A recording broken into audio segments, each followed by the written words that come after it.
All right. Hey, welcome, my CryptoComics compatriots. We're back in the studio, this time joined once again by Shaun Keenan. How you doing? Good, mate. Good. I was just saying off air. It's been a while since we've had a chat, so I'm super excited to let you guys know what's been going on and why there's a few more grey hairs and all that type of stuff. So yeah, I understand all the grays. Yeah, you've got a girl as well, so I know that you totally understand. Brand new though, right? So Peaches is 7, but yeah, I've got Daisy who's 15 months, which seems to have flown by. But she just is not a great sleeper. So I guess today we're going to talk about how I get through everything and how I manage everything. But yeah, it's been a bit of a struggle with her, with the first one being such a good sleeper. We just thought we were amazing parents. She set you up for failure. Yeah, she 100% did. She's awesome. Absolutely love her, and it's just been a little bit of a battle. Luck on that. I still remember when my brother showed up. He was like, "Let me take the kids for the night. You get some sleep. You look like you need it." This is after about 6 months. I actually cried. Yeah, I didn't say anything to him. I just turned around, started walking off, just in tears, so excited to get a good night's sleep. Yeah, it's like I totally understand now why they use it as a form of torture, because like when it's been that long, it's crazy. You literally can't think straight. Like you literally get out of bed, exhausted. Yeah. Unless you've done it and you've been there, it's such a hard thing to explain to people. And then when you're trying to do stuff during the day in regards to, any business stuff or even stuff around the house, it's really hard to kind of like go, okay, what do I need to do? So I started like writing lists and my wife would write lists and so I could keep going back and ticking things off, going, yep, I've done that today. Yep, I've done that today. Yep, I've done that today, because you just can't hold any information in your brain type of things. I tried the list once and I went back the next day to read the list and it was just scribbles. I'm like, I give up. I give up. Couldn't even read the list. Following you on Facebook and everything, seems like you've been traveling a lot, at least getting some sleep on some airplanes. I'd like to get your thoughts on the being shortlisted for the Ringo Awards. What was that like? Dude, that was like super surreal. I won't swear on air, but one of my friends in the US had said, "Oh, congratulations for being nominated for a Ringo," and I literally swore back at him, saying, "Oh, haha, that's not funny." And he's like sent a screenshot of it, saying, "No, I'm not joking. Like you've been so." Just that nomination process was phenomenal. It's great, like recognition type of thing. So for like I've been doing this now for almost 12 years. To finally get a little bit of recognition is phenomenal. But also just to showcase like Australian talent. Like, a lot of that stuff is dominated so much by the Northern American market. It was really cool to be able to say, hey, we've got some really cool titles down here in our tiny little country and population type of thing. So that was really good.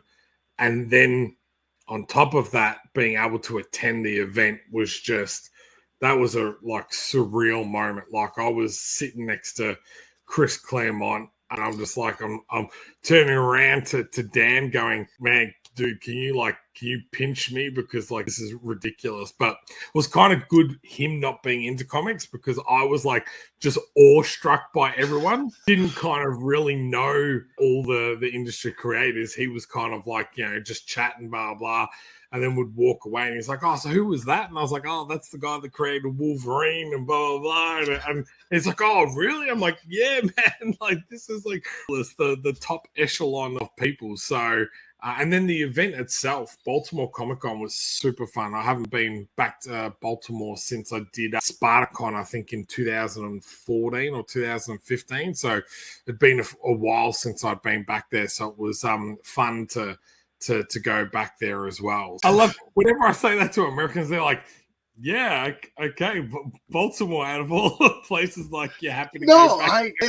I've been to the Baltimore Comic Cons. It's a whole other experience, man. It's fun. Yeah, like where we were positioned We were across from Frank Chow, diagonally across from David Mack, and then on the opposite side was across from David Finch. I'm like looking at Dan going, oh my God, we should not be sitting in with all of these guys. But it was phenomenal.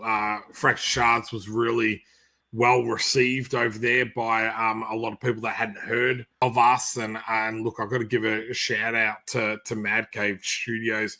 They were really nice. They had these like bookmarks that they'd done up for the Ringo Awards. And I was like, oh, that's such a great idea. I wish I had those for my books. And they literally just said, oh, here, and gave us a handful so we could put them in our books, which was super nice as well. How do you think the experience of, being nominated for the Ringo Awards will actually affect Fractured Shards and all of comics to movies going into the future? Yeah, well, it just gives you that little bit of recognition.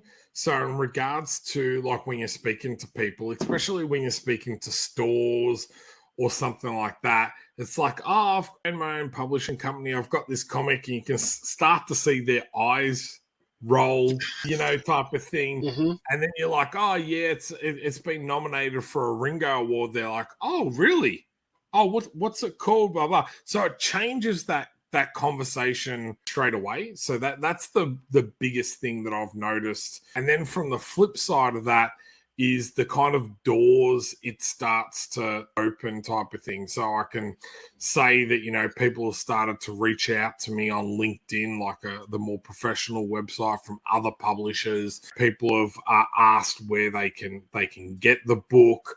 You've seen a trickle of more sales go through that distribution chain. So like through Amazon, through Book Depository, through Booktopia, all those type of places. And then it's also made it a little bit easier when we've like approached, say, Lunar or Diamond to say, hey, we're not distributed to comic book stores yet. Are we able to get in? That, having that under our belt now kind of gives us a little bit more of an in with that as well. So it's been really great to see that what type of doors it's open, even though we didn't win the award. Can you tell us a little bit more about the competition at the Ringo Awards and the quality of work that was recognized alongside of yours?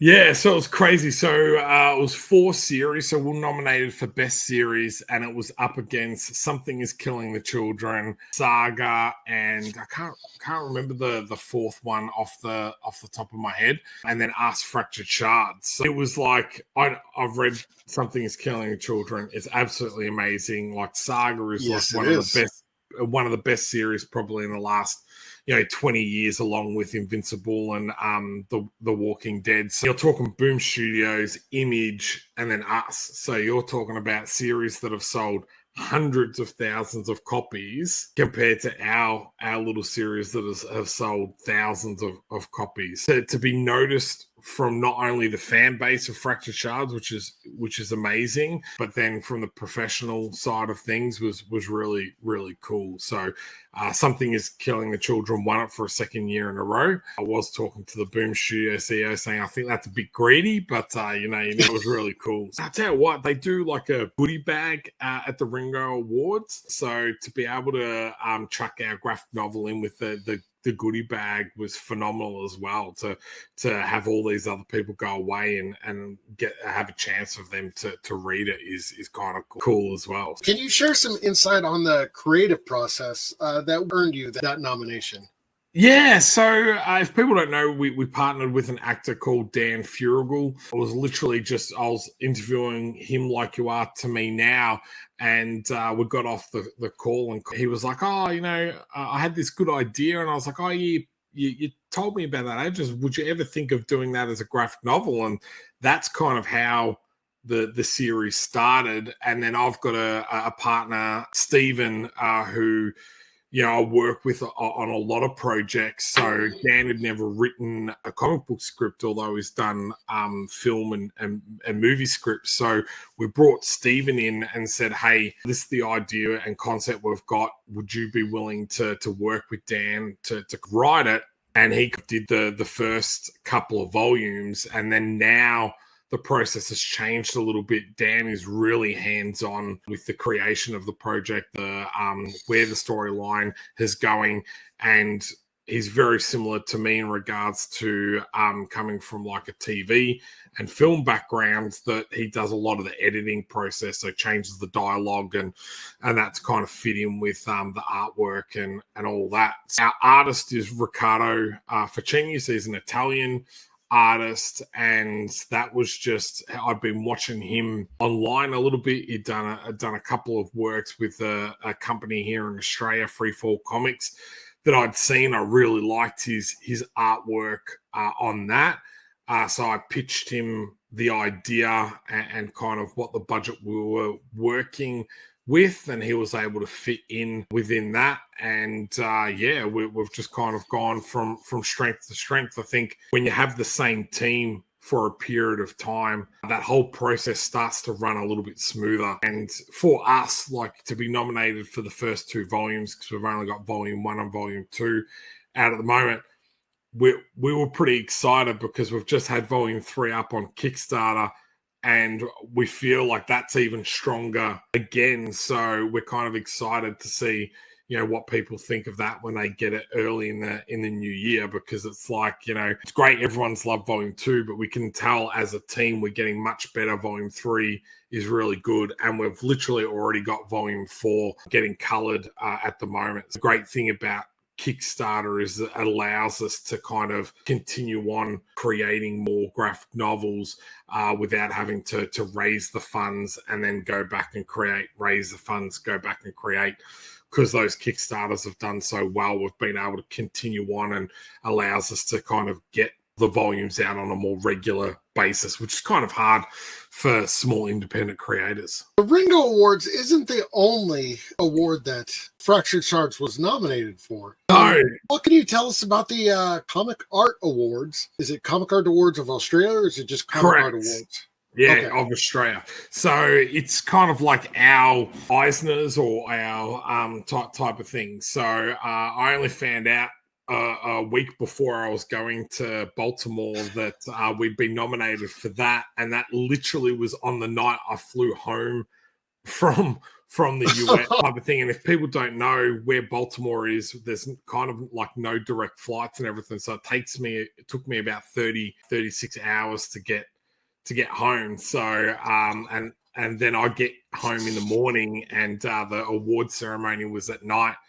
and interstate from where I live. So unfortunately I didn't get to go to that one. And again, unfortunately we didn't win that, but that's called the Ledger Awards, and it just recognizes a high-end talent within Australia. But there was some really great competition there.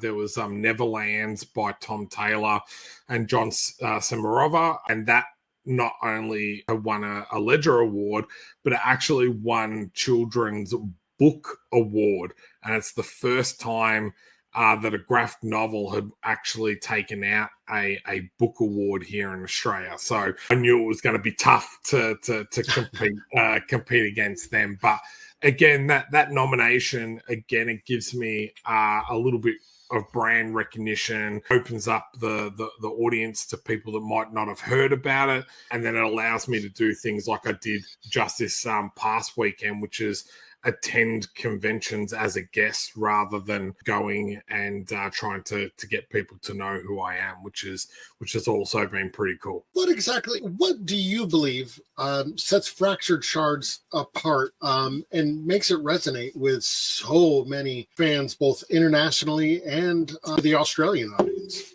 Yeah, I just think detective and those type of stories are timeless. So, you know, you can go all the way back to like Dick Tracy and all that type of stuff. So we haven't really changed the formula much with that. It's very much like an episodic telling of Sebastian Vetro, our main character. And I think people have really liked that. In regards to people can pick up volume 1 or 2 and don't necessarily need the volume beforehand to understand what's going on in that story, because each volume is like a case. And I think a lot of the larger companies, there's so much content out there that it's really hard to jump in at any point. So I think that's really resonated with people in being able to jump in at any point to kind of just enjoy the series. And we've also got a spin-off single issue on a character called Quilla. So that's one thing. I think Cyberpunk is kind of like making a little bit of a comeback as well. So I think that was a little bit more luck and timing type of thing. And I think with these things that plays a factor as well. So when we launched Fractured Shards, Cyberpunk 2077 had only been out for like 2 weeks or whatever. So the Kickstarter did really well because we were kind of running on the coattails of that.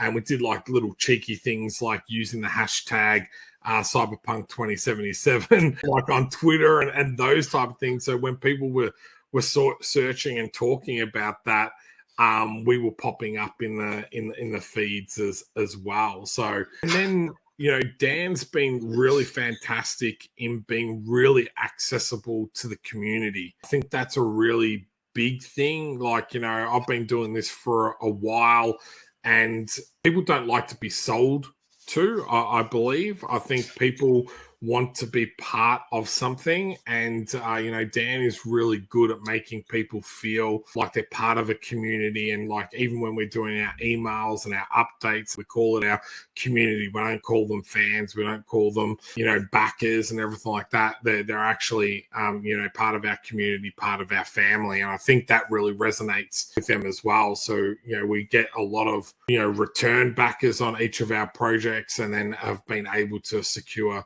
new backers in that community as well. You had mentioned you actually got to go to the comic convention as a guest versus typically, you know, getting the booth and, you know, being out there on the floor, I'm assuming Artist Alley, you know, that kind of stuff. What is the main differences between those two positions? First thing is that social media marketing prior to the event. So people like doing some searching who you are and what you've done and all that type of stuff. So that's the big thing. So, you know, Baltimore was great. They put out like a press release. They had us up on their website. So we could already see from our own website and our Kickstarters that there was a little bit of more traffic of people going, oh, who is that person and what have they done and what series type of thing. So that is the first thing. And the second thing is that then you get people coming just to see you. And that's really cool. When people say, oh, I only came just to see you or just to get Fractured Shards or something like that, that like makes me feel really good, because it's like, I can't believe you're coming to the event just to see me. Yes, you're going to do other stuff, but the main reason why you've come is to me. So they're the two things. And then just from a business and a financial point of view, that ability, and if you've done cons and all that, the biggest thing is like, you know, going, okay, I need to sell this much to make my money back for, you know, accommodation or flights and all those type of things. So to be able to have that stress straight off the bat, we've only had to pay for accommodation or haven't had to pay for anything at all. You know, that type of thing is fantastic, because it just takes a lot of pressure off you, and you can just really enjoy the event for what it is type of things. Like, I really noticed this weekend, I was quite happy, and I was like, you know, I wasn't stressed or worried about everything. I was just really enjoying interacting with people, and I found that with that came like more sales and everything, rather than sitting down going, oh my God, you know, I still need $300 to do this and blah, blah, blah. So they're the two major differences that I've kind of found. And then the flow on from that is then the opportunity that you get at other conventions. So people go, oh, I see him, he was a guest at this convention. So then you kind of either get to go to like a small regional convention, or you get, you know, libraries and teachers reaching out to you going, would you like to speak at schools? Which is a whole nother daunting task, but I've done that a couple of times and really enjoyed that as well. So you have, you know, recognized comics, new kids. Walk us through a day in your life. Yeah, so I try and be. I've really tried to set myself a schedule, but if anyone has children, that is almost impossible to I was do. gonna But say, yeah, so the average days, the little one, the 15-month-old, will wake up at about between 6, and then the older one will also wake up between 6 and 7. So my wife works. I'm a stay-at-home dad and do the business around that. So between 6 and 7, it's feeding the bottle, getting the other one dressed and ready for school. Between 7 and 8, it's myself getting ready, usually putting on some cartoons or whatever to keep the kids from killing each other while I get ready. And then about quarter past, it's the school drop off. So by the time I do that, I get back by about 9, and then I've got around an hour with the little one, and she goes down about 10 o'clock. So from 10 o'clock to hopefully middays is when she will usually sleep, if she's sleeping well, so touch wood. And that's where I really dive into the business stuff. So I'll do my emails, I'll book in podcasts or interviews during that period, hoping with fingers crossed that she'll sleep that whole time. And that's where I'll do a little bit of work. Then she'll wake up about 12 o'clock. It's her feeding, me doing some of the housework, and then it hits 3 o'clock and it's school pickup time, come home, and then it's usually dinner and then story time and bed for the kids.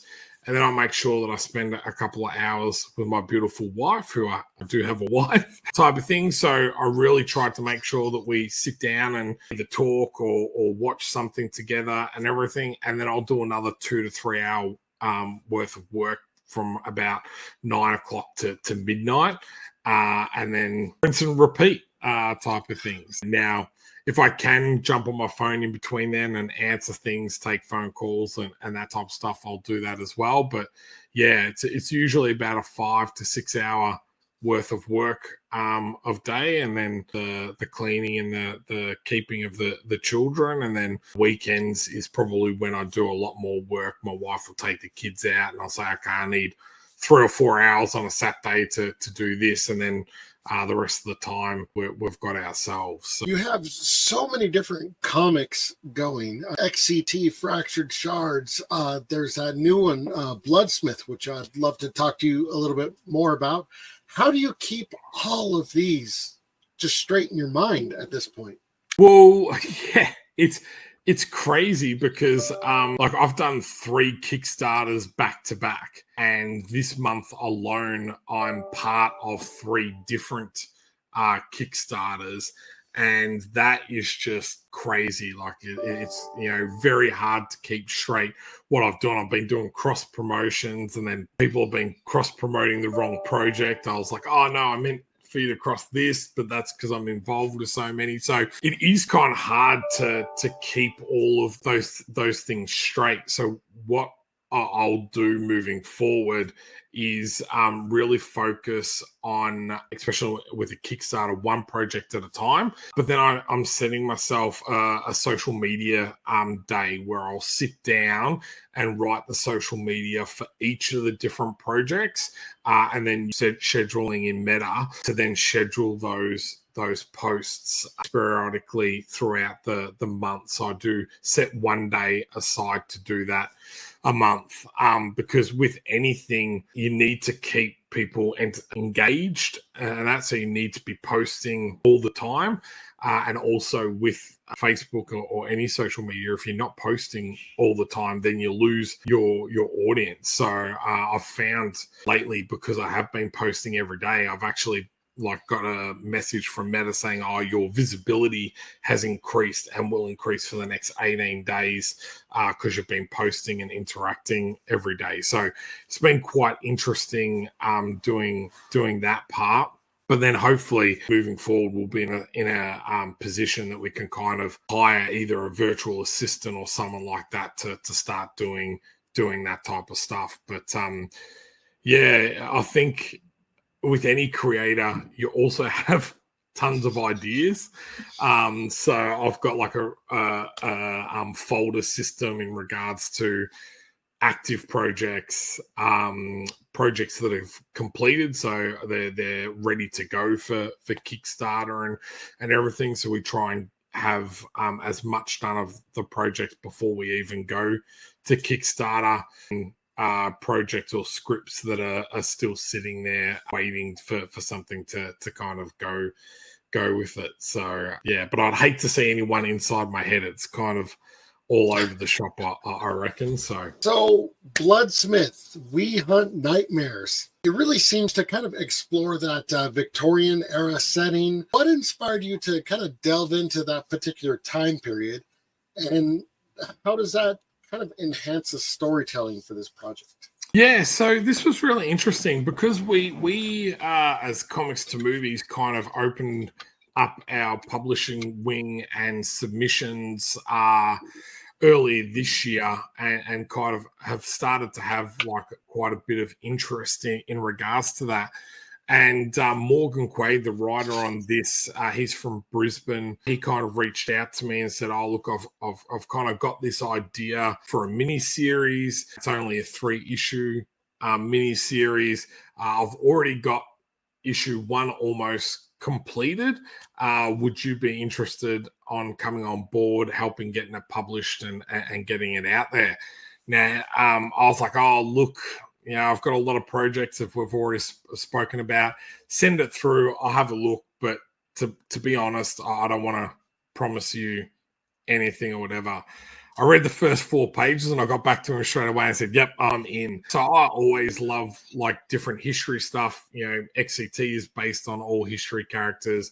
13th Labor is based on Hercules. So this was kind of another cool time period that I'd never worked in before. And, you know, I do love Sherlock Holmes and all that type of stuff, as well as like League of the Extraordinary Gentlemen. And this kind of made me think of those type of things, but with a horror settings. I love this. The artist Dave Schwartz is amazing.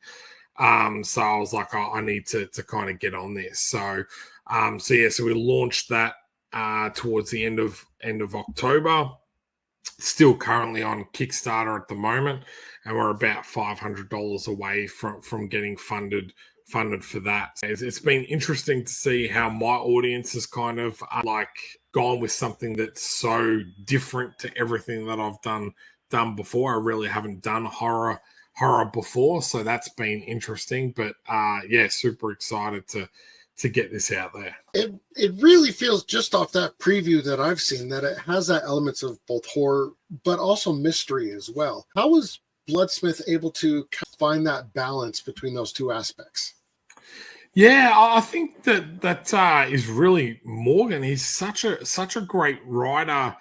And the one reason why I've never delved into kind of horror is that I feel like unless it's gore horror, it's really hard to convey that in a comic or a graphic novel. A book, at least you can kind of describe it, and you've got a lot more time to build up the suspense. But in a comic or a graphic novel, you don't really have that. So that's really testament to Morgan's writing in regards to delving straight into that mystery and horror straight away, you know, type of thing. He doesn't really waste any time in regards to building that up. And then, you know, exposition is really good. He's been able to give a lot of what's going on in the exposition without kind of making it sound like exposition. So they're talking about things back and forth, and they're explaining what's going on without, you know, having someone go, "Oh, and this is what this does, and this is what this does, and this is what this does." That's what grabbed me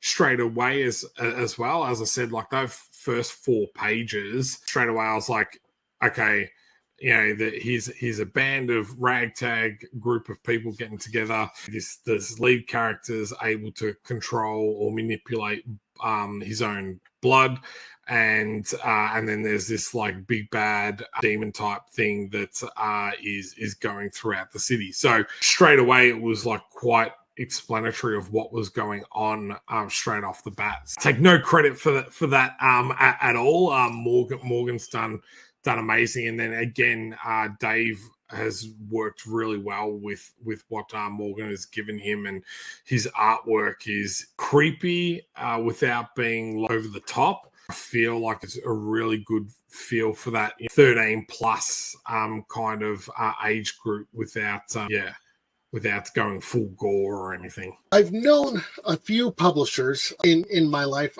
more like book publishers and stuff like that. They tend to, read some books and interest me.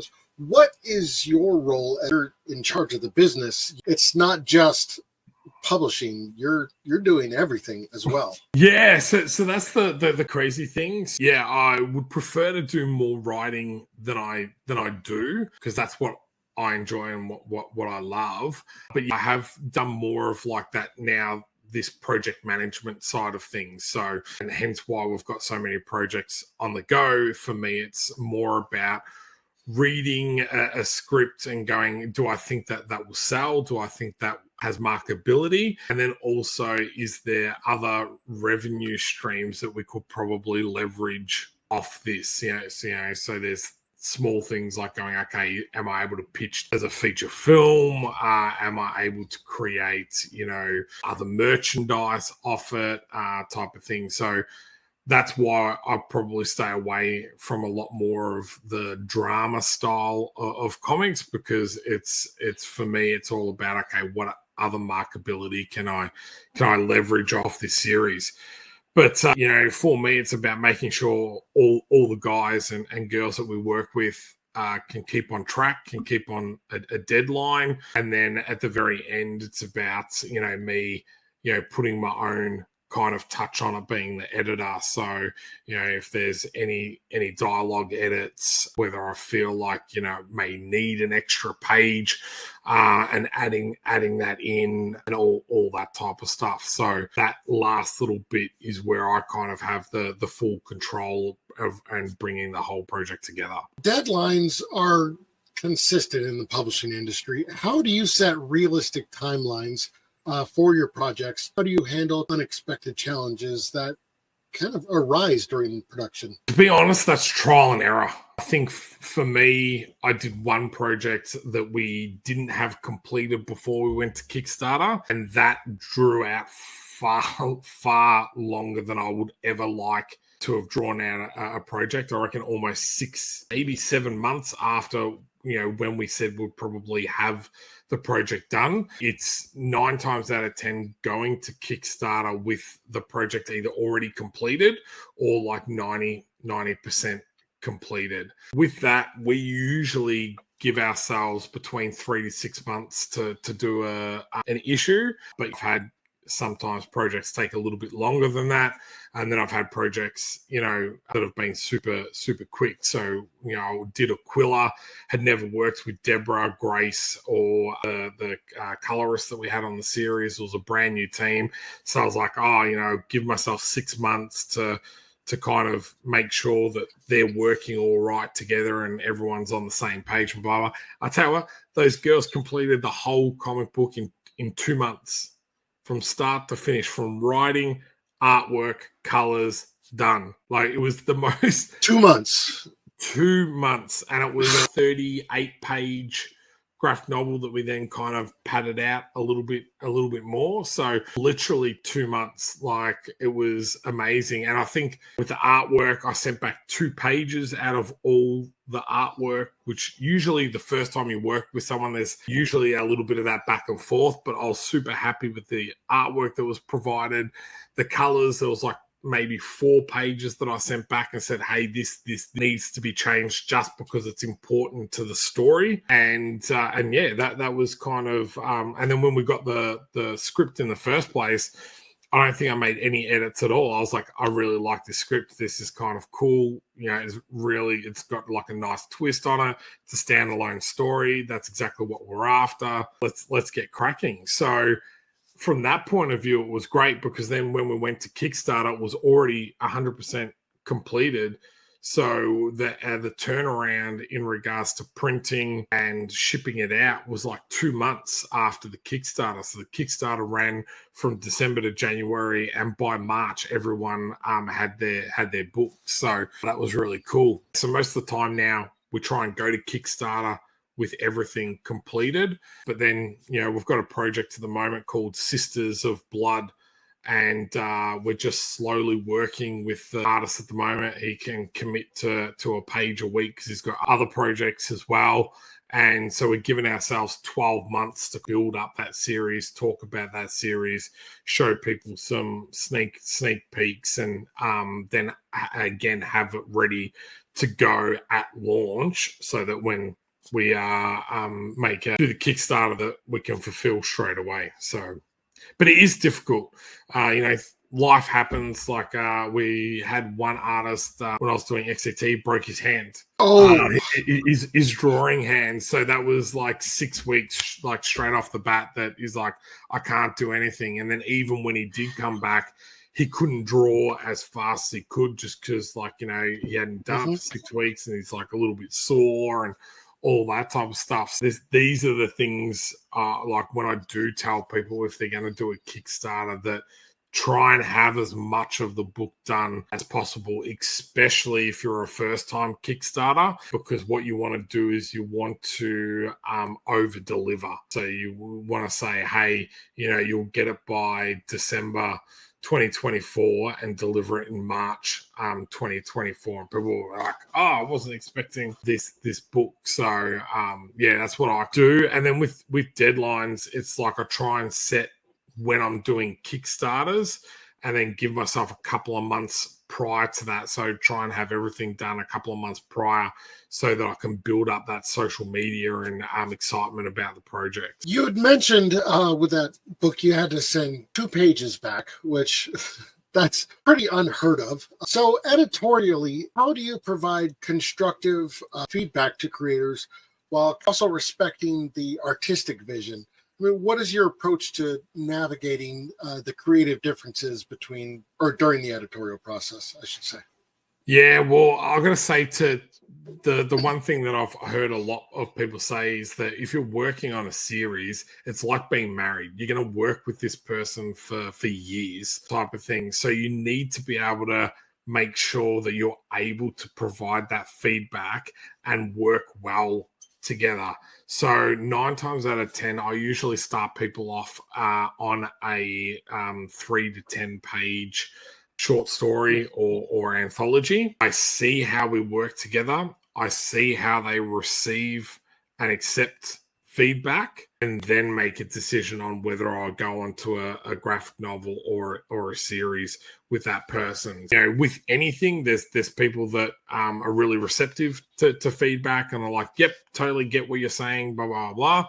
And then there's other people that are not receptive to that, and then that makes it a bit hard to move forward. If you're like, well, this is my vision, I'm paying you to provide like my vision. I understand you want to do X, Y, Z, but this is what we're paying you to kind of do. So it's a fine line. I'm not an artist, so 9 times out of 10, everything I get back, I'm like, I love this. This is amazing. So really, a lot of my editorial stuff is really about stuff that is really important to the actual storyline. So they've missed something in the background, and I'm like, okay, that's important because it pays off in volume 2 or volume 3. The colors of that is really important because it ties into this and this. And 9 times out of 10, most of the people I've worked with are really receptive to that.